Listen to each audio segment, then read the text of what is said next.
Pada video kali ini akan dibahas mengenai darah. Tahu darah itu apa? Jadi, darah sendiri itu merupakan unit fungsional seluler pada manusia yang berperan untuk membantu proses fisiologis dalam tubuh dan alat transportasi. Jadi, darah sendiri nanti merupakan bagian dari proses fisiologis dari tubuh dan juga sebagai alat transportasi. Contohnya nanti si darah nanti dia sebagai alat transportasi, halnya nanti akan membawa CO2, kemudian oksigen, dan juga hasil dari metabolisme maupun dari sari-sari makanan yang masuk ke dalam tubuh kita. Adapun fungsi dari darah sendiri nanti yang pertama yaitu mengangkut ion makanan dan oksigen ke seluruh tubuh, kemudian mengangkut sisa metabolisme ke organ yang berfungsi untuk pembuangan, kemudian mempertahankan tubuh dari serangan penyakit, bisa nanti fungsi dari sel darah putih atau leukosit, kemudian mengedarkan hormon-hormon untuk membantu berfisiologis, menjaga stabilitas suhu tubuh jadi untuk homeostasis, kemudian menjaga keseimbangan asam lambung jaringan tubuh untuk menghindari kerusakan. Yang terakhir nanti mencegah pendarahan, ini khusus nanti fungsi dari trombosit. Jadi sel darah secara umum nanti memiliki dua komponen, yaitu berupa plasma darah sekitar 55%, kemudian sel darah nanti terdiri dari sel darah putih, kemudian sel darah merah dan puting darah. Jadi kalau dilihat dari komposisinya, plasma darah nanti sekitar 55%, sisa nanti adalah gabungan dari sel darah putih, puting darah maupun darah merah. Namun kalau dilihat dari gambar tersebut, bahwa sel darah putih dan puting darah nanti kira-kira hanya 2%. Di komponen yang ada dalam darah seperti itu. Apa sih plasma darah itu ya? Jadi plasma darah itu merupakan cairan yang menyertai dari sel-sel darah. Jadi kalau seandainya kita mau mengambil eritrosit, kita mengambil darah yang ada di kita, kemudian serius, pasti nanti akan muncul cairan yang ada di atas itu yang namanya plasma darah. Jadi plasma darah nanti dia berfungsi sebagai pengangkut oksigen, sari-sari makanan, dan hasil oksidasi yang dilakukan melalui alat seleksi. Jadi dalam plasma darah nanti dia nanti yang tadi terdiri dari 55% tadi dia nanti terdiri dari air. Jadi komponen utama nanti dia adalah air, kemudian juga ada beberapa zat-zat yang larut, bahan protein, garam mineral, bahan organik, sisa metabolik, hormon, dan maupun gas. Itulah komponen ataupun bagian dari plasma darah. Kemudian sel darah sendiri, sel darah sendiri nanti dia dibagi menjadi 3, yaitu ada eritrosit atau sel darah merah, kemudian leukosit yaitu sel darah putih, dan trombosit adalah puting darah. Jadi kalau dilihat dari penampakannya, pada bagian ini, dia nanti ini berupa contoh dari leukosit. Kemudian ini adalah dia trombosit dan ini adalah eritrosit. Ini adalah gambaran dari plasma darah tadi. Oke, sebelum kita lanjutkan materi ini, ada kalanya jangan lupa diklik tombol subscribe, share maupun like, dan juga bisa dikomen untuk menambah wawasan kita. Oke, saya lanjutkan. Selanjutnya kita akan bicara mengenai sel darah merah. Sel darah merah sendiri merupakan penyusun sel-sel darah yang jumlahnya paling banyak di antara darah. Jadi sel darah sendiri nanti dia berfungsi untuk mengedarkan oksigen ke seluruh tubuh. Ya. Jadi kalau dilihat dari ciri-cirinya, ya, sel darah sendiri nanti dia berbentuk bulat tipis yang bagian tengah tepung atau konkaf.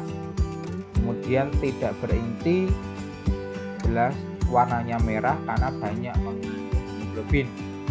Kemudian untuk usianya nanti kurang lebih 120 hari atau 3 bulan.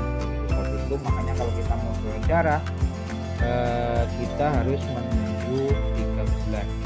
Kemudian jumlahnya nanti antara 4 juta sampai 50 juta sel per milikubik. Kemudian kalau dilihat dari diameter dari selnya nanti adalah 7 sampai 8 mm dan tebalnya nanti 1 sampai 2 mm. Jadi kalau dilihat itu sangat kecil sekali. Kemudian kalau dilihat dari elektrisitasnya nanti sel darah merah itu dia elastis. Inilah ciri-ciri yang ada pada sel darah merah. Kemudian kalau dilihat dari fungsinya, sel darah merah nanti dia mengantarkan oksigen ke seluruh tubuh. Jadi adanya ikatan oksigen yang berikatan dengan hemoglobin tadi atau Hb. Kemudian penentuan golongan darah, ya. Untuk golongan darah nanti akan ada video sendiri.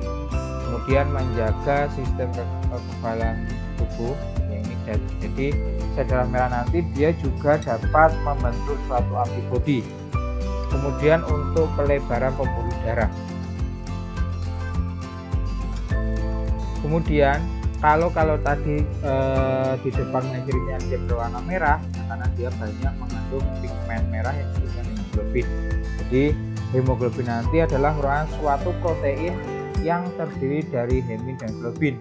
Jadi hemin nanti dia banyak mengandung zat besi, dan globin sendiri nanti dia merupakan bagian protein yang tersusun atas 2 rantai alfa dan 2 rantai beta serta enzim seperti glukosa 6-fosfat dehidrogenase.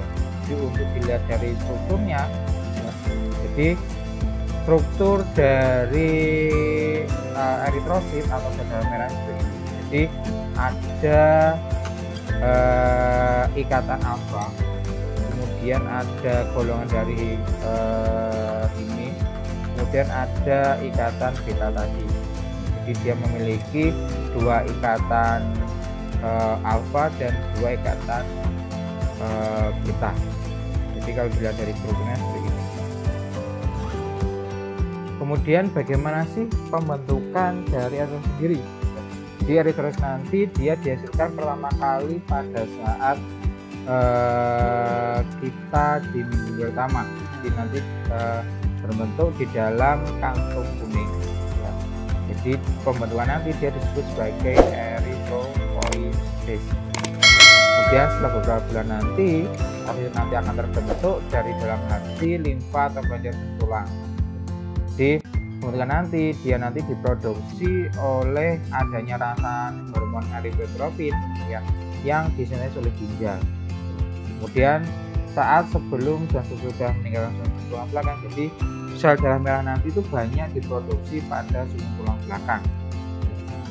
Jadi selnya nanti dia akan sebenarnya dinamai dengan retikulosit dan jumlahnya sekitar 1% dari seluruh darahnya. Jadi tempat istilahnya nanti sebagai tempat pembentukan dari eritrosit nanti dia terletak pada struktur tulang belakang. Ya.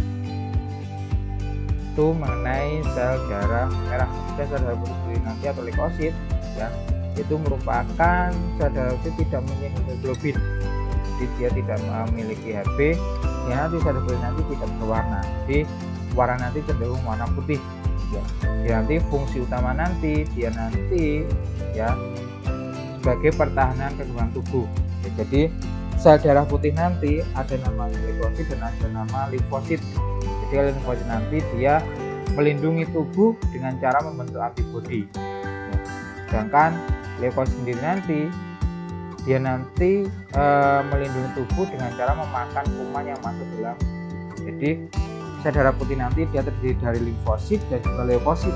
Kalau limfosit nanti dia yang membentuk antibodi, kemudian kalau leukosit dia nanti yang memakan atau fagositosis dari kuman ataupun benda asing yang masuk ke dalam tubuh kita. Kemudian kalau dilihat dari ciri-cirinya, sel darah putih nanti dia berbentuk tidak tetap, kemudian berwarna lebih besar daripada eritrosit, mempunyai bisa berbentuk bulat atau cekung, tidak berwarna, kemudian dapat melakukan gerak ameboid, kemudian dapat melakukan apibridesis atau menuju dinding pembuluh darah.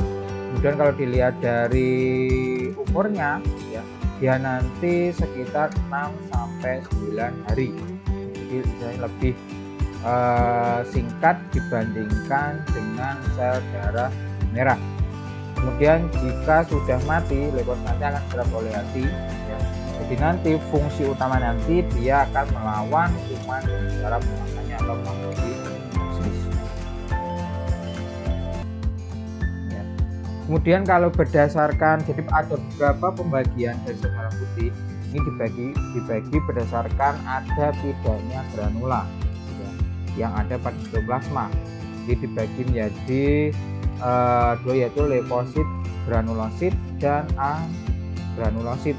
Dia granulosit nanti dia merupakan sel darah putih yang tidak semuanya terdapat granula. Kemudian kalau yang agranulosit nanti bagian dari sel darah putih di mana mempunyai inti sel satu lobus dan setelahnya nanti tidak bergranula. Jadi untuk jelasnya nanti bisa dilihat dari gambar ini. Jadi ada yang dinamakan sebagai agranulosit dan juga nanti yang granulosit. Ya, oke, akan dijelaskan satu. Ya. Yang pertama yaitu limfosit. Jadi limfosit nanti adalah merupakan sel darah putih berupa agranulosit. Jadi nanti berbentuk seperti bola dengan ukuran diameter 6-14 mikron. Kemudian dibentuk di sumsum tulang, ya. Jadi kalau di sini nanti dia banyak dibentuk di hati. Kemudian limfosit sendiri nanti tidak dapat bergerak. Kemudian intinya hanya satu dan fungsi untuk membentuk antibodi. Kemudian kalau dilihat dari macamnya, jadi limfosit nanti dibagi juga, yaitu ada limfosit B, limfosit T, dan natural killer cell. Kalau limfosit B nanti dia berfungsi untuk antibodi yang mengikat patogen lalu menghancurkannya dan membuat antibodi. Kemudian sel T yang nanti dia berfungsi mengkoordinir tanggapan ketahanan dan menahan bakteri intraseluler serta dapat membentuk sel yang berinfeksi virus. Kemudian natural killer cell nanti adalah merupakan sel pembunuh alami yang membunuh sel tubuh yang tidak menunjukkan sinyal tanpa mengaktifasi. Jadi istilahnya nanti killer nanti dia nanti akan membunuh atau istilahnya memfagositosis sel-sel yang dia tidak berfungsi kembali. Ya. Jadi itu macam-macam dari limfosit. Kemudian yang kedua jenis yang agranulosit nanti ada namanya monosit. Jadi nanti dia hanya memiliki satu inti. Kemudian nanti kalau dilihat dari bentuk dari intinya nanti dia nanti seperti tapal kuda, ya, ataupun ginjal dengan ukuran diameter nanti antara 12 sampai 20 mikron. Kemudian sifatnya nanti fagosit. Jadi nanti dia memakan kuman yang masuk ke dalam tubuh kita. Kemudian yang selanjutnya nanti adalah jenis yang granulosit. Jadi ada namanya neutrofil. Neutrofil nanti dia kalau dilihat dari intinya dia nanti memiliki 3 lobus, ya. Kemudian dia ukuran nanti lebih besar yaitu 8 mikron.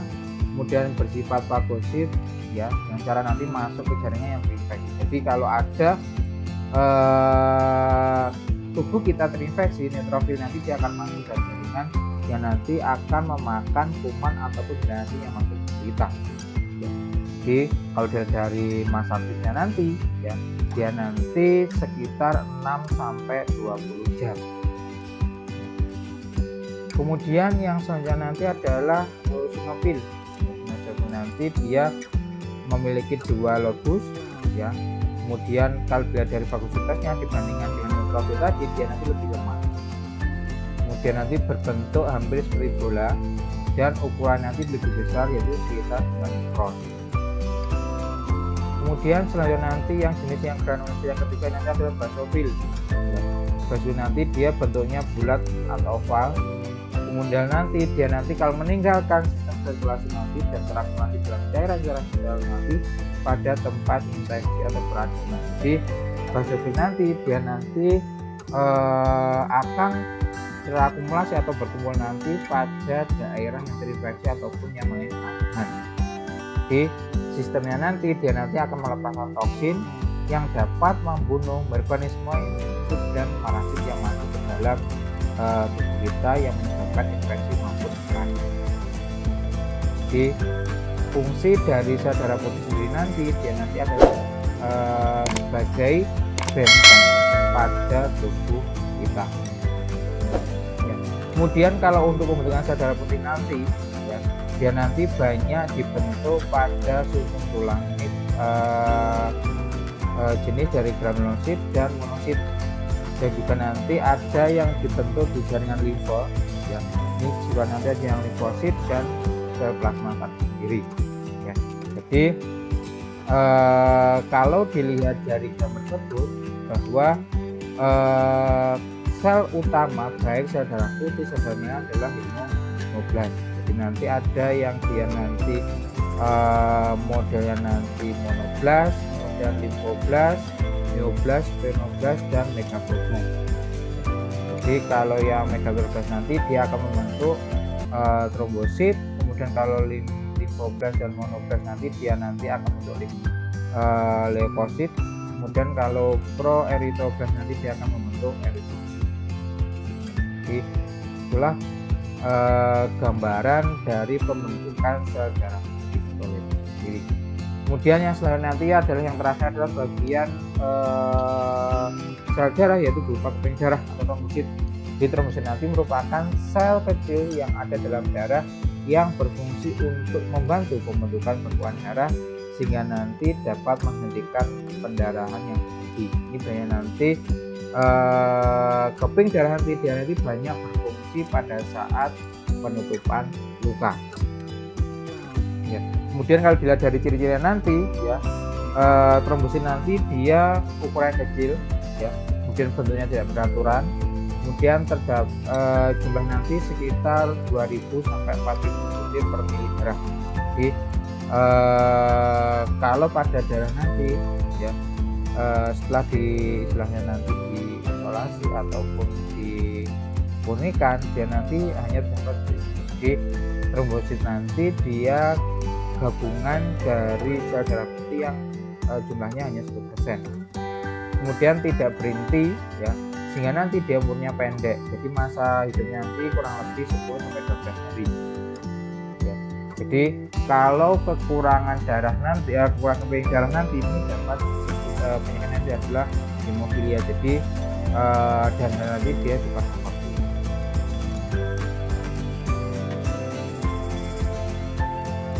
itulah gambaran yang ada pada sel darah baik sel darah putih, sel darah merah, keping darah maupun plasma darah. Inilah yang terakhir yaitu nanti ada perbandingan antara eritrosit, leukosit, dan trombosit. Jadi kalau dilihat dari ukuran, eritrosit nanti adalah yang paling besar, kemudian jumlahnya juga paling banyak. Kemudian kalau dilihat dari nukleusnya, leukositnya yang memiliki nukleus tadi atau irisan nanti hanya pada leukosit. Kemudian kalau dilihat dari bentuknya nanti antara leukosit dan trombosit nanti sama, tidak beraturan. Kemudian kalau dilihat dari tempat produksinya nanti ya, kebanyakan dari komponen dari sel darah nanti dia nanti banyak dibentuk pada sumsum tulang